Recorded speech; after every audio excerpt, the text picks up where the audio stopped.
Halo semua, perkenalkan nama saya Adel Alburn yang akan menjadi pemandu kalian selama menonton video ini.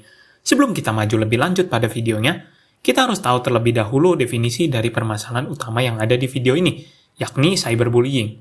Cyberbullying bahasa simpelnya adalah kegiatan bullying atau perundungan yang dilakukan secara online atau daring. Kegiatan perundungan ini tentu saja merupakan kegiatan negatif yang telah menelan banyak insiden seperti yang kita semua tahu, dan juga memiliki banyak dampak buruk seperti membuat korban depresi, cemas, sulit berkomunikasi, dan pelaku menghadapi sanksi sosial dan berpotensi menjadi korban selanjutnya dari sanksi sosial tersebut. Ada beberapa hal yang melatar belakangi maraknya cyberbullying sekarang. Yang pertama adalah perkembangan dunia digital. Perkembangan teknologi informasi memang membawa perubahan besar dalam kehidupan remaja. Hampir semua aktivitas, mulai dari belajar, hiburan, hingga komunikasi, terhubung dengan dunia digital. Media sosial memberikan banyak manfaat seperti memperluas wawasan dan ruang kreativitas. Namun, kemudahan ini juga memiliki sisi gelap. Salah satunya cyberbullying. Bentuknya bisa berupa penghinaan, ejekan, fitnah, atau pelecehan yang dilakukan melalui media sosial atau pesan instan. Dampaknya seringkali lebih berat daripada perundungan langsung karena dapat terjadi kapan saja dan tanpa batas. Remaja menjadi lebih rentan karena mereka masih mencari jati diri, mudah terpengaruh komentar negatif, serta sering kurang pengawasan dari orang tua atau guru dalam memakai gadget. Karena itu, penting memberikan edukasi sejak dini tentang penggunaan digital yang sehat dan beretika. Lalu, hal kedua yang melatar belakangi masalah ini adalah banyaknya kasus cyberbullying di Indonesia. Cyberbullying bukan hanya isu global, tetapi juga masalah serius di Indonesia. Survei UNICEF dari Kemenpa tahun 2020 menunjukkan sekitar 45% remaja Indonesia pernah terlibat sebagai korban atau pelaku. Angka ini menunjukkan bahwa perundungan digital sudah menjadi bagian dari kehidupan remaja. Kasus-kasus yang viral pada 2023 juga memperlihatkan bagaimana siswa SMP dan SMA mengalami tekanan psikologis, penurunan kepercayaan diri, hingga gejala depresi akibat cyberbullying. Dampaknya tidak hanya dirasakan korban, tetapi juga merusak suasana media sosial yang harusnya menjadi ruang positif bagi mereka, para remaja. Karena itu, peningkatan kesadaran dan pemahaman tentang etika digital sangat penting agar teknologi digunakan secara sehat dan bertanggung jawab. Yang ketiga adalah kurangnya pemahaman etika digital. Salah satu alasan maraknya cyberbullying adalah kurangnya pemahaman remaja tentang etika dalam berinteraksi di dunia nyata dan dunia maya. Banyak yang tidak menyadari bahwa komentar negatif atau lelucon kasar dapat menyakiti orang lain.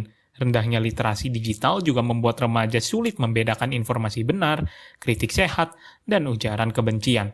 Minimnya pemahaman orang tua dan guru tentang media sosial membuat bimbingan sulit diberikan, sehingga remaja belajar sendiri tanpa panduan moral.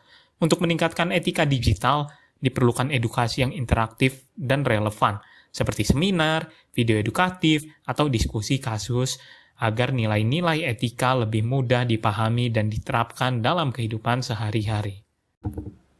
Lalu, kami dari kelompok 6 akan mencoba mengedukasi adik-adik dari SMP Darul Fatwa dengan cara kami melakukan pengayaan ke sekolah tersebut. Tujuan dan hal yang ingin kami capai dari kegiatan tersebut adalah yang pertama, meningkatkan kesadaran siswa SMP mengenai pentingnya etika dalam beraktivitas di dunia digital. Yang kedua, menumbuhkan sikap tanggung jawab dalam penggunaan media sosial dan platform digital lainnya. Yang ketiga adalah membantu siswa memahami dampak positif dan negatif dari perilaku di ruang digital. Yang keempat adalah mendorong siswa agar mampu memilah serta menggunakan informasi secara bijak dan kritis. Dan yang kelima adalah menanamkan nilai-nilai kesopanan, empati, dan rasa hormat dalam komunikasi daring. Yang keenam adalah kami bertujuan untuk membentuk karakter yang beretika dan sejalan dengan nilai-nilai pendidikan, serta tujuan pembangunan keberlanjutan, yakni SDGs, khususnya poin 4, yakni pendidikan berkualitas, dan poin 6, yakni perdamaian, keadilan, dan kelembagaan yang tangguh. Oke, daripada nunggu lama, lebih baik kita langsung aja lihat recap dari kegiatan yang telah kami lakukan. Play the recap.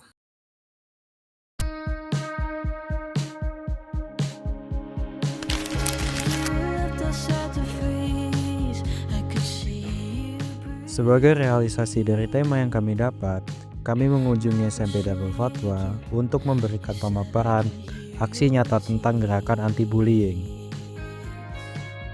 Jadi kegiatan ini bukan cuma kegiatan ceramah satu arah. Kami mulai dengan nonton bareng video dampak bullying, kemudian dilanjut sesi kuis interaktif menggunakan Kahoot yang seru banget. Dan puncaknya ada sesi studi kasus di mana adik-adik di sini belajar membedakan mana kritik yang sehat dan mana kritik yang masuk kategori perundungan. Kerennya lagi, mereka bisa langsung mengaitkan itu ke sila-sila Pancasila, seperti belajar empati di sila kedua atau menjaga persatuan di sila ketiga. Setelah pemaparan yang telah kami lakukan, hasilnya sangat luar biasa. Adik-adik di SMP Darul Fatwa menjadi lebih sadar kalau komentar bercanda di grup chat itu ternyata bisa berdampak besar bagi mental orang lain. Kami menutup kegiatan dengan menandatangani komitmen bersama gerakan anti-bullying sebagai janji untuk menjadi pengguna digital yang lebih bertanggung jawab. Kesimpulannya, proyek ini bukan hanya sekedar tugas, tetapi bukti kalau mahasiswa bisa menjadi agen perubahan kecil untuk ruang digital yang lebih sehat. Terima kasih SMP Darul Fatwa. Semoga apa yang kita pelajari hari ini bisa terus diterapkan sehari-hari. Mari kita berpancasila di dunia nyata dan berpancasila di dunia maya. Sampai jumpa di proyek selanjutnya.